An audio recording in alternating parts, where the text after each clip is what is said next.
ቀዳሚ ምርጫው መሆን ያለበት እግዚአብሔርን መስማት።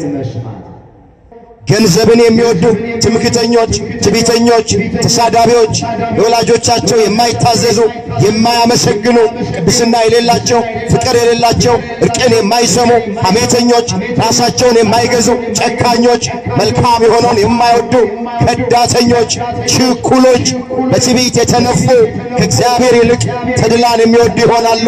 የአምልኮት መልክ አላቸው፣ ኃይሉን ግን ክደዋል። ከነዚህ ደግሞ ራቅ ይላል። የሚያስጨንቅ ዘመን እንደሚመጣ ይሄንን ወቅ ነው። ቢጎድልባቸው፣ ቢያጡ፣ ቢታመሙ፣ ዙሪያው ገደል ቢሆን፣ ቀኑ ቢጨልምባቸው፣ እነሱ ግን ሰላም አላቸው፣ የተረጋጉ ናቸው፣ አይጨነቁ፣ አይቅበዘበዙም። የልብ ሰላምና ጸጥታ አላቸው። እግዚአብሔርን የሚሰሙ የሚሰማኝ ግን በእርጋታ ይቀመጣል፣ ከመከራም ስጋት ያርፋል። ወደ አንዲት መንደር ገባ። ማርታ የተባለች አንዲት ሴት በቤቷ ተቀበለችው። ለእርሷም ማርያም የምትባል እህት ነበረቻት። እርሷም ደግሞ ቃሉን ልትሰማ በኢየሱስ እግር አጠገብ ተቀምጣ ነበረ። ማርታ ግን አገልግሎት ስለ በዛባት ባከነች። ቀርባም ጌታ ሆይ እኔ እንድሠራ እህቴ ብቻዬን ስትተወኝ አይገድህምን? እንኪያስ እንድታግዘኝ ንገራት አለች። ኢየሱስም መልሶ ማርታ ማርታ በብዙ ነገር ትጨነቂያለሽ፣ ትታወኪያለሽ። የሚያስፈልገው ጥቂት ወይም አንድ ነገር ነው። ማርያምም መልካም ዕድል መርጣለች፣ ከእርሷም አይወሰድባትም አለ። ወገኖቼ በራችንን ካልከፈትንለት ክርስቶስ ወደ ቤታችን አይገባ። በመንደር ውስጥ ነው የሚያልፈው። ማርታ ግን ቤቷን ከፈተች። የቤቷን በር ብቻ አይደለም እቺ ሴት የከፈተችው፣ የልቡናዋንም በር ከፍታለች። በራችሁን የልቡናችሁን በር ክፈቱልኝ አይልም። ወደንና ፈቅደን ከከፈትን ብቻ ይገባል። ራዕየ ዮሐንስ ምዕራፍ 3 ቁጥር 20 ላይ የተመዘገበ ቃል፣ እነሆ በደጅ ቆሜ አንኳኳለሁ፣ ማንም ድምፄን ሰምቶ በሩን ቢከፍትልኝ ወደ እርሱ እገባለሁ፣ ከእርሱ ጋር ራት እበላለሁ። አሁን እሱ የሚበላ አምላክ ሆኖ አይደለም፣ ነገር ግን የሚበላውን እባርክለታለሁ ሲል አምላካችን እግዚአብሔር የምንበላውን ይባርክልን። እንመለስ። ማርታ በሯን ከፈተች። ምኗን ከፈተች? በሯን ከፈተች። ገባ ወደ ቤት። ልክ እሱ ቤቱ ሲገባ ማርያም የምትባል እህት አለቻት። አሁን ማርያም የምንለው የጌታችን የመድኃኒታችን የኢየሱስ ክርስቶስን እናት እመቤታችን ቅድስት ድንግል ማርያምን አይደለም። እግረ መንገዳችንን መጽሐፍ ቅዱስን ስናነብ በብሉይ ኪዳንም በአዲስ ኪዳንም 8 ማርያሞች አሉ። ንገሩኝ ስንት ማርያሞች አሉ አልኳችሁ? 8 ማርያሞች። አሁን እሱን ለመዘርዘር ጊዜ የለኝም። ከ8ቱ ማርያሞች መካከል አሁን ታሪኳን የምናይላት የአልዓዛርን እህት የማርታን እህት ማርያምን ጌታችን በአልዓዛር ቤት ውስጥ በነ ማርታ ቤት ውስጥ በእንግድነት በገባ ጊዜ ማርያም ከእግሩ ስር ቁጭ ብላ ቃሉን ታደምጥ ነበረ፣ ቃሉን ትሰማ ነበረ ይላል። ማርታ ግን በጓዳ ሆና ለሱና ለደቀ መዛሙርቱ አብረውት ወደ ገቡት ደቀ መዛሙርቱ ተማሪዎቹ የሚያስፈልገውን የሚበላውን የሚጠጣውን ለማሰናዳት ጉድ ጉድ ትል ነበረ። እንግዳ መጥቶባታል። እህቷ ማርያም ግን ቁጭ ብላ ቃሉን ትሰማ ነበረ። ማርያም እኔ ከምሰጠው ይልቅ እሱ የሚሰጠኝ ይበልጣል ብላ ወገኖቼ የሚበልጠውን ነገር መረጠች። እስኪ እኛ ከምንሰጠው ይልቅ እሱ የሚሰጠን ይበልጣል። ይበልጣል አይበልጥም? የማርያም ምርጫ ይሄ ነው። ተመልከቱ። የመረጠችው እሷ የምትሰጠውን ነገር ሳይሆን እሱ የሚሰጣትን ቃል መረጠ። እባካችሁ ይሄ ድምፅ የሚሰማችሁ እኛ ለእግዚአብሔር ከምንሰጠው ይልቅ እሱ ለኛ የሚሰጠን ይበልጣል። ይበልጣል አይበልጥም? ይበልጣል። ወዲያው ማርታ ከጓዳ ወጣችና እንዲህ አለች፣ ጌታ ሆይ አለች፣ እኔ እንድሰራ እህቴ ብቻዬን ስትተወኝ አይገድህምን? ወደ ክርስቶስ ገባች። ጌታንም ከሰሰችው፣ እህቷ ማርያምንም ከሰሰችው። ጌታን ምን ብላ? አንተ አይገድህም ወይ?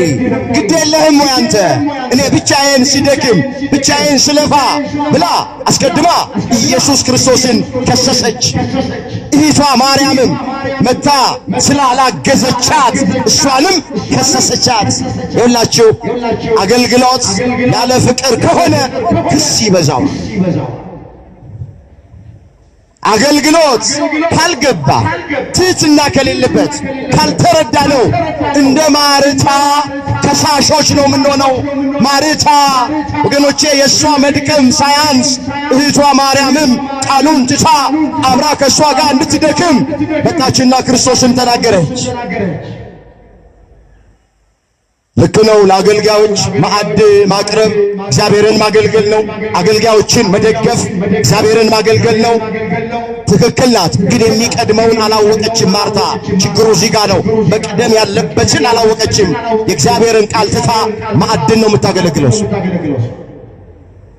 የዚህን ጊዜ ጌታችን ማርታ ማርታ በብዙ ትጨነቂያለሽ፣ ትታወኪያለሽ፣ የሚያስፈልገው ጥቂትና አንድ ነገር ብቻ ነው። እህትሽ ማርያምስ ማንም የማይቀማትን በጎ ዕድል መረጠች። በመጽሐፍ ቅዱስ አነጋገር ደጊመ ቃል ገሮቼ ነገርን በአጽንኦት መናገር ነው። ጌታችን ኢየሱስ ክርስቶስ አንዳንድ ስፍራ ላይ ቃላትን ሲደግም እናገኛል። ስምዖን ስምዖን ብሎ ጠርቶታል። አሁን እዚህ ጋር ማርታ ማርታ ብሎ ጠርቷታል። እውነት እውነት እያለ አንዳንድ ስፍራ ላይ ይናገራል። ይሄ ደጊመ ቃል ነገርን በአጽንኦት መናገር ሲፈልግ ክርስቶስ የሚጠቀምበት መንገድ ነው። ማርታ ማርታ አላት፣ ደግሞ ተናገራት። እንዲሁ ትጨነቂያለሽ፣ ትታወቂያለሽ። የሚያስፈልገው ጥቂትና አንድ ነገር ብቻ ነው። እህትሽ ማርያም ማንም የማይቀማትን በጎ ዕድል መረጠች። አምላካችን እግዚአብሔር ማርታዎችን እንደ ማርያም ያድርግልን። አሜን በሉ። ይሆናሉ እንደ ማርታ የሚባክኑ፣ እንደ ማርታ የሚጨነቁ፣ እንደ ማርታ መሸነጋ ጠዋት ማታ ለስጋቸው ብቻ የሚያስቡ አሉ። ባካችሁ ከዚህ ውስጥ እንውጣ። ማርታዎች ማርያምን እንሆን። እግዚአብሔርን እንስማ፣ እግዚአብሔርን እናድምጠው።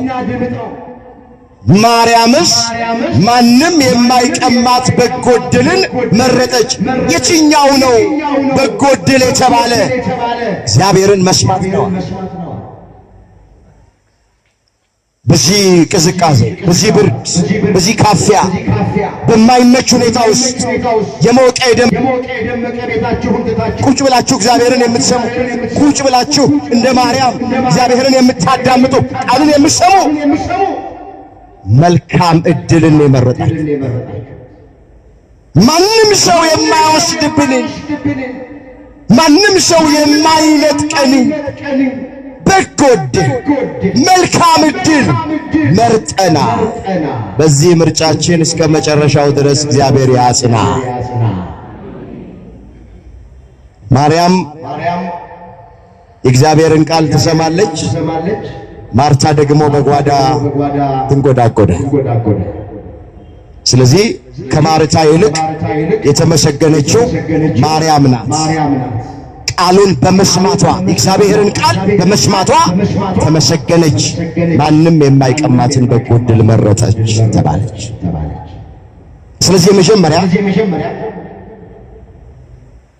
እግዚአብሔርን በመስማት የምናገኘው ጥቅም ምንድነው ስንል በሕይወታችን ተረጋግተን መኖር እንችላለን። ልክ እንደማርያም አምላካችን እግዚአብሔር የተረጋጋ ሕይወት ለሁላችንም ይስጠን።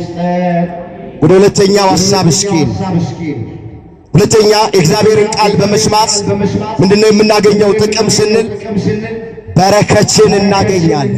እስኪ በረከት እናገኛለን በሉ። ማንን በመስማት? ይሄ በብዙ ስፍራ ላይ ተመዝግቦ የምናገኘው ወገኖቼ በዚህ ዘመን ከብዙ ሰው በረከት የራቀበት ዘመን ነው። ታውቃለህ፣ በረከት የጎደለበት ዘመን ነው። እንነግዳለን፣ ነገር ግን አናተርፍም። እንሮጣለን፣ አንቀድምም። እናቅዳለን፣ አናሳካም። እናስባለን፣ ያሰብነው ነገር ወገኖቼ መጨረሻው አያምርም። ከብዙ ሰው በረከት የራቀበት ዘመን፣ በረከት የጎደለበት ዘመን ምንድነው ምክንያቱ? እግዚአብሔርን ባለመስማት። እሱን ስንሰማማ ተባርከን ነው የምንኖረው። የሚጎልብን ነገር የምናጣው ምንም ነገር የለም። የእግዚአብሔር ልጆች ይህን ግልጥ የሚያደርግ አንድ ቃል ከመጽሐፍ ላይ እመለከታል። በዚህ በኦሪት ዘዳግም ምዕራፍ 22 ቁጥር 2 ላይ የተመዘገበ ነው። ቃሉ ለጊዜው ለእስራኤል የተነገረ ቃል ነው። ለፍጻሜው ስለ ሁላችን የሚነገር ቃል ነው። እንደዚህ ይላል ኦሪት ዘዳግም ምዕራፍ 28 ቁጥር 2 ጀምሮ መለከት የአምላክህ የእግዚአብሔርን ቃል ብትሰማ እነዚህ በረከቶች ሁሉ ይመጡልሃል ያገኙህማል። አንተ በከተማ ብሩክ ትሆናለህ፣ በእርሻህም ብሩክ ትሆናለህ። የሆድህ ፍሬ፣ የምድር ፍሬ፣ የከብትህም ፍሬ፣ የላምህም ርቢ፣ የበግህም ርቢ ብሩክ ይሆናል። እንቅብህ ቡቃያ ብሩክ ይሆናል። አንተ በመግባትህ ብሩክ ትሆናለህ፣ በመውጣትህም ብሩክ ትሆናለህ። እግዚአብሔር በላይ የሚቆሙትን ጠላቶችህን በፊትህ የተመቱ ያደርጋቸዋል። በአንድ መንገድ ይመጡብሃል፣ በሰባት መንገድ ከፊት ይሸሻሉ እያለ እግዚአብሔርን የሚሰሙ ሰዎች እንዴት እንደሚባረኩ እግዚአብሔር በሊቀ ነቢያት በሙሴ በኩል ለጊዜው ለእስራኤል ዘሥጋ ለፍጻሜው እስራኤል ዘነፍስ ለተባልን የአዲስ ኪዳን ክርስቲያኖች ለሆንን ለእኛ ነገረን። ዝቅ ብሎም እንደዚህ ቁጥር 13 ላይ ዛሬ ያዘዝኩህን የአምላክ የእግዚአብሔርን ትእዛዝ ሰምተ ብትጠብቃት ብታደርጋት፣ ዛሬም ካዘዝኩ ከነዚህ ቃሎች ወደ ቀኝ ወደ ግራ ፈቀቅ ባትል፣ እግዚአብሔርን ብትሰማ፣ አዎ ራስ እንጂ ጅራት አያደርግህም፣ ሁልጊዜ በላይ እንጂ በታች አትሆንም። ቃሉናስ እግዚአብሔርን የምንሰማ ከሆነ ሁልጊዜ በላይ እንጂ በታች አንሆንም። ራስ እንጂ እግዚአብሔር ጅራት አያደርገንም። ጓዳችን ይባረካል፣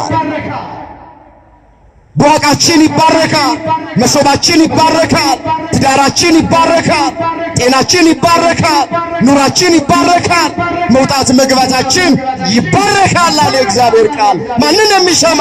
እግዚአብሔርን የሚሰማ። ስለዚህ ሁለተኛ እግዚአብሔርን በመስማት ክርስቲያኖች ምን ጥቅም ያገኛሉ? በረከትን ያገኛል፣ በሕይወታቸው ይባረካሉ። የእግዚአብሔር ልጆች አገራችን ኢትዮጵያ እንደዚህ አይነት የኑሮ ውድነት ውስጥ፣ ረሃብ ውስጥ፣ ድህነት ውስጥ የገባ ነው ያስተራረስ ዘዴያችን ኋላ ቀር ስለሆነ አይደል፣ ወይም የግብርና ባለሙያዎች ስለሌሉን አይደል። የቀደሙት አባቶቻችን በዶማ እየቆፈሩ በበሬ እያረሱ በበሬ እየወቁ ጠግበው ተባርከው ነበረ የሚኖሩት። አሁን ታሪክ ተቀይሯል። የምናርሰው በትራክተር ነው፣ የምንወቃው በኮምባይነር ነው፣ የምንዘራው ምርጥ ዘር መርጠን ነው። ብዙ የግብርና ባለሙያዎች በአገራችን ኢትዮጵያ ላይ አሉ። ዛሬም ግን በረከት ርቆን ዓለም አቀፍ ለማኞች ሆነናል። ለምን? እግዚአብሔርን የሚሰማ ጠፋ። በመንፈሳዊ ወንበር ላይ የተቀመጠ ነው። በዓለማዊ ወንበር ላይ የተቀመጡትን እግዚአብሔርን አንሰማም አሉ፣ እግዚአብሔርን አንፈራም አሉ። ስለዚህ ምድሪቱ ተበላሸች፣ አገሪቱ ተበላሸች፣ ዓለማችን ተበላሸች። እግዚአብሔርን ባለመስማት ነው። አምላካችን እግዚአብሔር እሱን የሚሰማ ጆሮ ለሁላችንም በቸርነቱ ያደለን። ስለዚህ በሁለተኛ ደረጃ እግዚአብሔርን በመስማታችን የምናገኘው ጥቅም ምንድነው ሲባል በረከት እናገኛለን። እግዚአብሔር በስጋችንም ይባርከናል፣ በነፍሳችንም ይባርከናል፣ በምድራዊ በረከትም ይባርከናል። ቅድም እንዳነበብነው በሰማያዊም በረከት ይባርከናል። አሁንም አምላካችን እግዚአብሔር በምድራዊውም በረከት በሰማያዊውም በረከት ሁላችንን በቸርነቱ ይባርከናል። ወደ ሶስተኛ እግዚአብሔርን በመስማት የምናገኘው ጥቅም ምንድነው ስንል እምነታችን ያድጋል። እስኪ እምነታችን ያድጋል። ምን ይላል ወገኖቼ? የእምነት ምንጩ እግዚአብሔርን መስማት ነው፣ የእግዚአብሔርን ቃል መስማት። ሐዋርያው ቅዱስ ጳውሎስ በሮሜ ለሚገኙት ክርስቲያኖች በምዕራፍ 10 ቁጥር 17 ላይ እንዲህ ብሎ ተናገረ። እንግዲህ አለ እምነት ከመስማት ነው፣ መስማትም በእግዚአብሔር ቃል ነው። እምነት ከመስማት ነው፣ መስማትም በእግዚአብሔር ቃል። ሁላችሁ እምነት የምንለው ነገር የሚያድገው የእግዚአብሔርን ቃል በመስማት ነው። ምን ማለት ነው? እምነት ለእግዚአብሔር የሚሳነው ነገር የለም ማለት ነው። ምን ማለት ነው እምነት? እግዚአብሔር የአናብስቱን አፍ ይዘጋዋል፣ ተራራውን ደልዳላ ሜዳ ያደርገዋል፣ ባህር ከፍሎ በደረቅ ያሻግራል። ኤልሻዳይ ነው፣ ሁሉን ቻይ ነው። ይሄ ነው እምነት ማለት። እሱን ስንሰማ እምነታችን እየጨመረ እምነታችን እያደገ ይሄዳል። አምላካችን እግዚአብሔር ለሁላችንም እምነት ይጨምርልን፣ አለማመናችንን ይርዳው፣ እምነታችንን ፍጹም ያድርግልን። መጽሐፍ እንደዚህ ይላል፣ ከእግዚአብሔር የተወለደ ሁሉ ዓለምን ያሸንፋል። ዓለምን የሚያሸንፈው ደግሞ እምነታችሁ ነው። እዚህ አንደኛ ዮሐንስ መልእክት ምዕራፍ 5 ቁጥር 4 ላይ የተመዘገበ ቃል ወገኖቼ፣ እምነት የሁሉም ነገር ጋሻ። ምንም ነገር በሕይወታችን ቢገጥመን አማኞች ከሆንን በእምነት ጋሻነት ያን መከራ መቀበል እንችላለን፣ መቋቋም እንችላለን።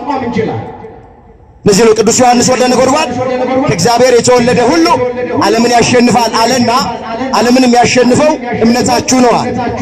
ዓለም ያለው እዚህ ጋር ወገኖቼ ረሃብን ሊሆን ይችላል። ዓለም ያለው ዲያብሎስና ሰራዊቱን ነው። ዓለም ያለው ጭንቀትን ነው። ዓለም ያለው በሽታን ነው። ከእግዚአብሔር የተወለደ ሁሉ ዓለም ረሃብን ያሸንፋል። ዓለም ጭንቀትን ያሸንፋል። ዓለም በሽታን ያሸንፋል። ዓለም ዲያብሎስና ሰራዊቱን ያሸንፋል። ዓለምን የሚያሸንፈው ደግሞ እምነታችሁ ነው። ይሄ እምነት እንዲኖረን፣ ይሄ እምነት እንዲያድግ እግዚአብሔርን መስማት። ማንን መስማት? አቤት እግዚአብሔርን መስማት። የሁላችሁ እምነት የሚገኘው ከቤተሰብ ሳይሆን እምነት የሚገኘው እግዚአብሔርን ከመስማት። ቤተሰቦቻችን ባንክ ቤት ውስጥ ገንዘብ ሊጨምሩልን ይችላል። ቤተሰቦቻችን የተባረከች ሚስት ለወንድ ልጃቸው የተባረከ ባል ለሴት ልጃቸው ሊሰጡ ይችላል። መኪና ገዝተው ሊሰጡን ይችላል። ርስት ጉልት ሊያወርሱን ይችላሉ ቤተሰቦቻችን። ቤተሰብ ግን እምነት ሊሰጠን አይችልም። እምነት የምናገኘው እምነታችን የሚያድገው እምነታችን የሚጨምረው እግዚአብሔርን በመስማት። ማንን በመስማት? እግዚአብሔርን በመስማት። እግዚአብሔር አምላክ የጎደለው እምነታችንን በቸርነቱ ይሙላልን። አራተኛ እግዚአብሔርን በመስማት የምናገኘው ጥቅም የዘላለም ሕይወት እናገኝ። እስኪ የዘላለም ሕይወት እዚህ ወንጌል ምዕራፍ 5 ቁጥር 24 ላይ ቃሌን የሚሰማ የላከኝን የሚያምን የዘላለም ሕይወት አለው ተብሎ ተጽፏል። እስኪ አብረን በሉ ቃሌን በሉስ። ቃሌን የሚሰማ የላከኝን የሚያምን የዘላለም ሕይወት አለው፣ ከሞትም ወደ ሕይወት ተሻገረ እንጂ ወደ ፍርድ አይመጣ። ምንን የሚሰማ? ምንን የሚሰማ? የእግዚአብሔርን ቃል በመስማት የዘላለም ሕይወት ይገኛል። እግዚአብሔርን በመስማት ከገቡ መውጣት፣ ካገኙ ማጣት የሌለባት በሰው ዓይን ያልታየች በሰው ጆሮ ያልተሰማች ገነት ኋላ መንግሥተ ሰማያትን መውረስ። ስለዚህ እግዚአብሔርን በመስማት እነዚህን ሁሉና ሌሎችም ጥቅሞች ይገኛል። እስኪ የዚህ ተቃራኒ የሆነውን በጣም ባጭሩን እግዚአብሔርን ያለ መስማት ጉዳቱ ምንድን ነው? ወገኖቼ እግዚአብሔርን በመስማት ጥቅም እንደምናገኝ ሁሉ እግዚአብሔርን ባለመስማት ደግሞ የምናገኘው ወይም የሚገጥመን ጉዳት አለ። ቅድም መጀመሪያ ምንድን ያለ? እግዚአብሔርን የሚሰማ ሰው በሕይወቱ ተረጋግቶ ይኖራል ያለው አይደለም? እግዚአብሔርን የማይሰማ ሰው ደግሞ በሕይወቱ መረጋጋት አይችልም። ይቁነጠነጣል፣ ይጨነቃል፣ ያዝናል፣ ይተክዛል፣ ራሱን ይጠላል፣ ራሱን ይጸየፋል። እግዚአብሔርን ማይሰማ ሰው። ሁለተኛ እግዚአብሔርን የሚሰሙ ሰዎች ይባረካሉ አይደል ያለው? እግዚአብሔርን የማይሰሙ ሰዎች ደግሞ የበረከት ተቃራኒ መርገም ስለሆነ በሕይወታቸው ውስጥ መርገም ይገጥማቸው። እግዚአብሔር ከመርገም ሁላችንን የሚጠብቀን። እስኪ እንመልከተው ዘዳግም 28 ላይ የተመዘገበውን ቁጥር 15 እንደዚህ ይላል፣ ነገር ግን የአምላክ የእግዚአብሔርን ቃል ባትሰማ። ምን ባትል? የእግዚአብሔርን ቃል ባትሰማ፣ ዛሬ ያዘዝኩህን ሥርዓቱን ትእዛዙን ሁሉ ባትጠብቅ ባታደርገውም እነዚህ መርገሞች ሁሉ ይመጡብሃል። በከተማ ርጉም ትሆናለህ፣ በእርሻ ርጉም ትሆናለህ። የሆድህ ፍሬ፣ የምድር ፍሬ፣ የላምህ ርቢ፣ የበግህ ርቢ ርጉም ይሆናል። አንተም በመግባትህ ርጉም ትሆናለህ፣ በመውጣትህም ርጉም ትሆናለህ። እኔን ስለተውከኝ ስለ ሥራ ክፋት እስክትጠፋ ፈጥነህም እስክታልቅ ድረስ በምትሠራው ሥራ ሁሉ እግዚአብሔር መርገምን፣ ሽሽትን፣ ተግሣጽን ይሰድብሃል። ግቡና አንብቡት። እኔ ሁሉን ለማንበብ ጊዜ የለኝም። እግዚአብሔርን የማንሰማው ከሆነ ወገኖቼ በሕይወታችን ደስተኛ መሆናችን ብዙ ነገር ይጎልብናል። ብዙ መርገሞች በሕይወታችን ሊገጥሙን ይችላሉ። ምንም ነገር ሊኖር ይችላል። ባለን ነገር ግን ደስተኛ መሆናችን። ብዙ ገንዘብ ልንቆጥር እንችላለን። እግዚአብሔርን ማንሰማ ከሆነ ግን በገንዘባችን ደስተኛ መሆናችን። ዘመነኛ መኪና ልናሽከረክር እንችላለን። እግዚአብሔርን የማንሰማ ከሆነ ግን ባለን በምናሽከረክረው መኪና ደስተኛ መሆናችን። ትዳር ልንይዝ እንችላለን። እግዚአብሔርን የማንሰማ ከሆነ በትዳራችን ደስተኛ መሆናችን። ልጆች፣ ሁለትም ሶስትም ልጆች ልንወልድ እንችላለን። መጽሐፉ ነው የሚለው፣ ግቡና አንብቡት። ነገር ግን እግዚአብሔርን የማንሰማ ከሆነ በወለድናቸው ልጆቻችን ደስተኛ መሆናችን።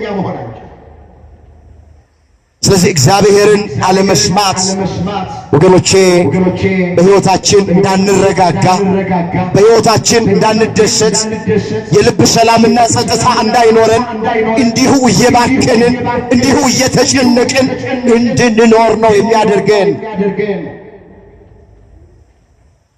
በእግዚአብሔርም እንደተናቀንና እንደተጠላን ነው የሚለው። ለዚህ ጥሩ ማስረጃችን እግዚአብሔርን ባለመስማቱ ምክንያት ወገኖቼ የተጎዳው ሰው የመጀመሪያው የእስራኤል ንጉሡ ሳኦል። ታሪኩ ሰፊ ነው። በጣም ባጭሩ ነው የማስታውሳችሁ። መጽሐፍ ቅዱስ የምታነቡ ሰዎች አንደኛ ሳሙኤል ምዕራፍ 15 ቁጥር 1 ጀምሮ በቤት ገብታችሁ አንብቡት። እግዚአብሔርን ባለመስማት ምክንያት የተጎዳ ሰው መጨረሻው ያላማረለት ሰው ወገኖቼ ንጉሡ ሳኦል ነው። እንደዚህ ይላል አንደኛ ሳሙኤል ምዕራፍ 15 ቁጥር 1 ጀምሮ ምን ሳሙኤልም ሳኦልን አለው፣ በሕዝበ እስራኤል ላይ ንጉሥ እንድትሆን እግዚአብሔር ቀባ።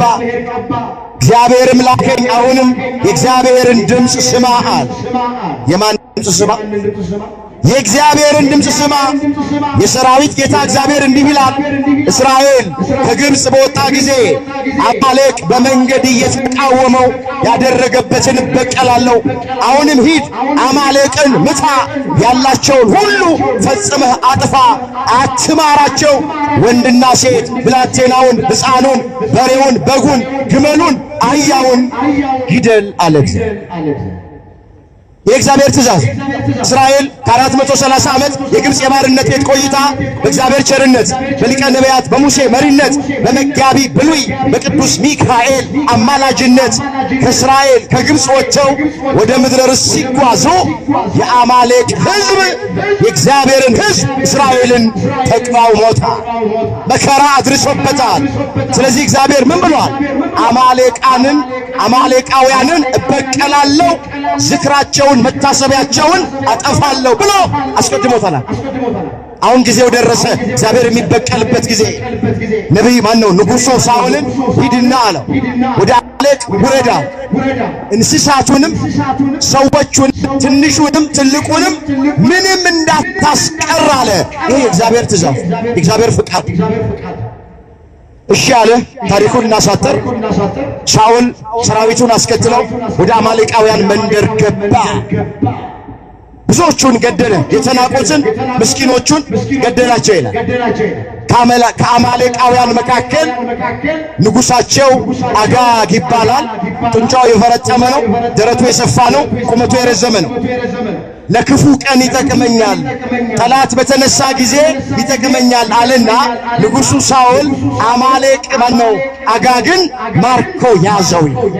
ደግሞ ከእንስሳቱ መካከል የተወሰኑ በጎችና በሬዎቹንም ይዞ ተመልሶ መጣ። መልካቸው የሚያምሩ ሰውነታቸው የወፈሩ የሰቡትን በጎችና በሬዎች ያዘና ወደ እስራኤል ተመልሶ መምጣት ጀመረ። እግዚአብሔር ሁሉን አጥፋ ነው ያለው፣ ሁሉን ግደል ነው ያለው፣ ምንም አድርገ ምርኮ እንዳታስቀር ነው ያለው። ነገር ግን ንጉሡ አጋግን ማርኮ ያዘው። ከበጎቹና ከበሬዎች መካከል የተወሰነውን ይዞ መጣ። መንገድ ላይ ሲሄድ ነቢዩ ሳሙኤል ተገለጠለት። ከወዴት ነው የምትመጣው? እግዚአብሔር ያዘዘኝን ትእዛዝ ፈጽሜ ተመልሼ እየመጣው ነው። ታዲያ የምሰማው የበጎች ጩኸትና የበሬዎች ግሳት ምንድን ነው?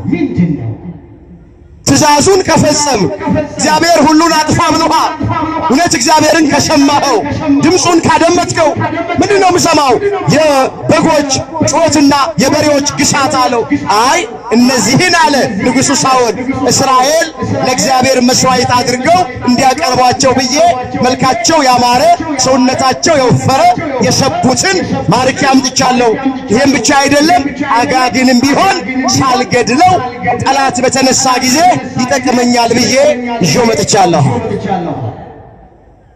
ነቢዩ ሳሙኤል እንዲህ አለው ንጉሡ ሳኦል። ተመልከቱ፣ አንደኛ ሳሙኤል ምዕራፍ 15 ቁጥር 16 ጀምሮ አለ። ሳሙኤልም አለ በዓይንህ ምንም ታናሽ ብትሆን ለእስራኤል ነገዶች አለቃ አልሆንክምን? እግዚአብሔር በእስራኤል ላይ ንጉሥ ትሆን ዘንድ አልቀባህምን? እግዚአብሔር ሂድ ኃጢአተኞቹን አማልቅን ፈጽመ አጥፋ እስኪጠፉም ድረስ ውጓቸው ብሎ በመንገድ ላከ። ለሙርኮ ሳስተ ለምን የእግዚአብሔርን ቃል አልሰማህም? የማንን ቃል አልሰማህም አለ? ለምንድን ነው የእግዚአብሔርን ቃል ያልሰማኸው አለውና ዝቅ ብሎ እንደዚህ አለ፣ በውኑ የእግዚአብሔርን ቃል በመስማት ደስ እንደሚለው እግዚአብሔር በሚቃጠልና በሚታረድ መስዋዕት ደስ ይለዋልን? እነሆ መታዘዝ ከመስዋዕት ማዳመጥም የአውራ በግ ስብ ከማቅረብ ይበልጣል።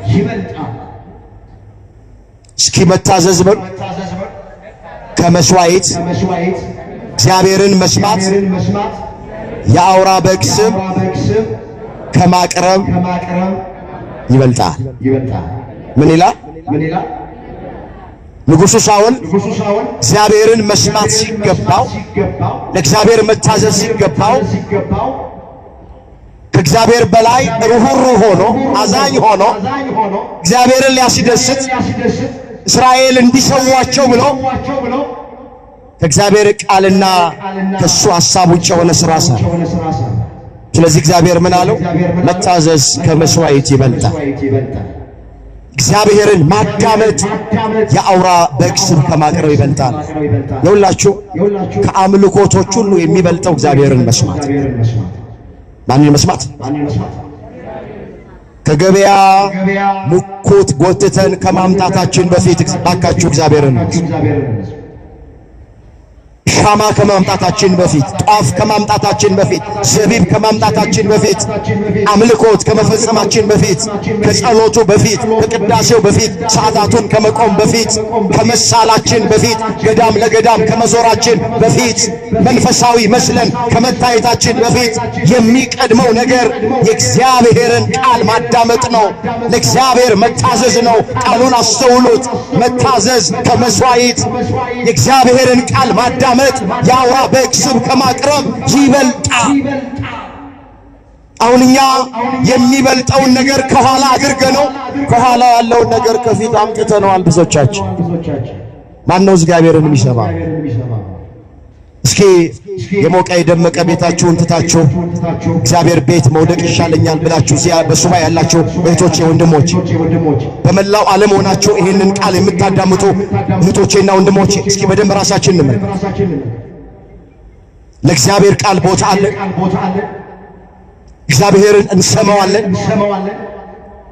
እኛ እኮ ከጸለይን ሰዓታቱን ከቆምነው ቅዳሴውን ካስቀደስነው የእግዚአብሔር ቃል እንደማያስፈልግ እግዚአብሔርን መስማት ተጨማሪ ነገር እንደሆነ ነው ብዙዎቻችን የምንቆጥረው። ይኸውላችሁ ብዙዎቻችን ሜጀሩ ማይነር ሆኖብናል፣ ማይነሩ ደግሞ ሜጀር ሆኖብናል።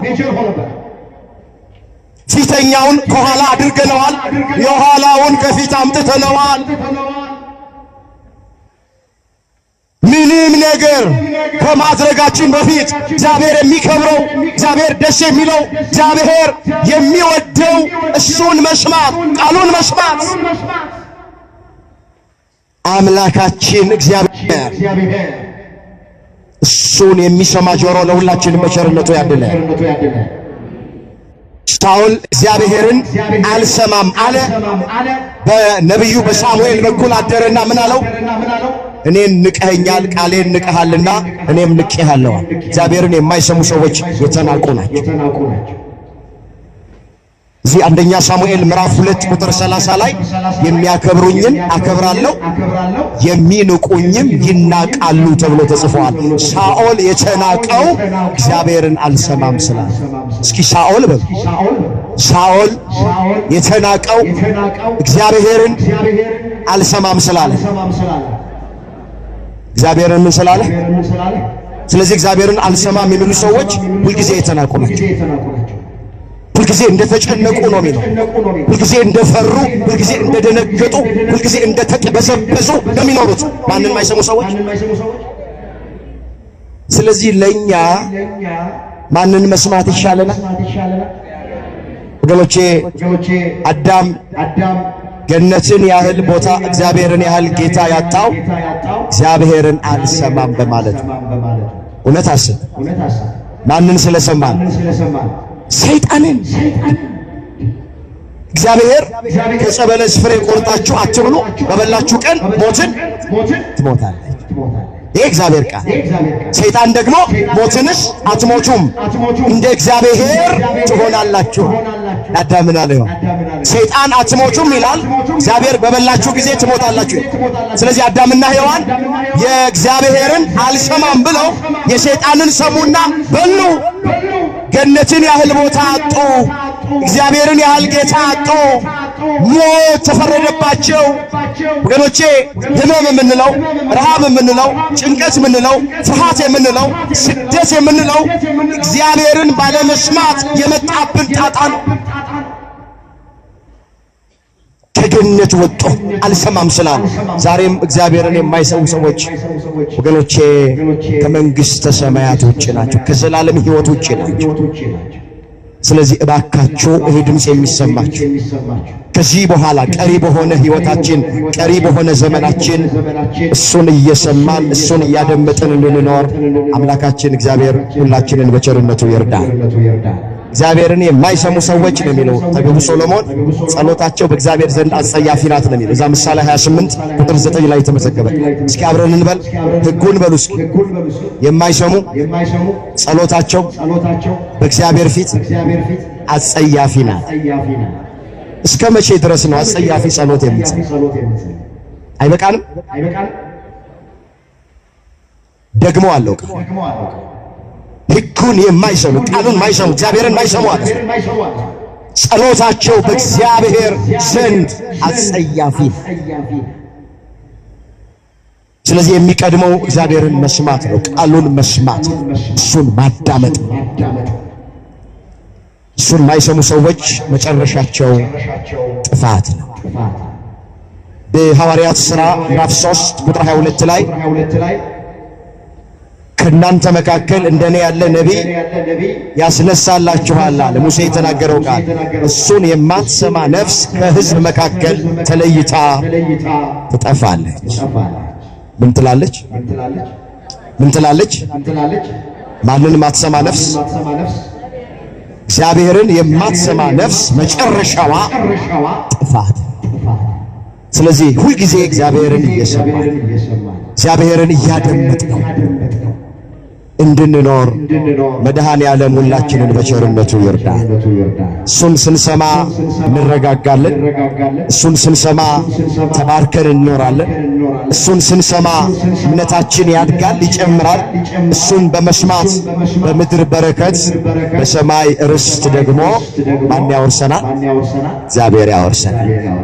በነፍሳችን እሱን እያመለክነው እሱን እየሰማነው ከእሱ ጋር ተጣብቀን እንድንኖር መድኃኔዓለም ሁላችንንም ይርዳ። በቃናል ያስተማረን የመከረን የገሰጸን የአባቶቻችን አምላክ እግዚአብሔር ስሙ የተመሰገነ ይሁን። ድንግል ማርያም ጣዕሟን ባንደበታችን ፍቅሯን በልባችን ትሳልልን። ሱባኤውን በሰላም አስፈጽሞ ለእመቤታችን ባለ ትንሣኤ ሁላችንን ከቁጥር ሳያጎለን ያድርስን። የሁላችንን መጨረሻ እግዚአብሔር ያስ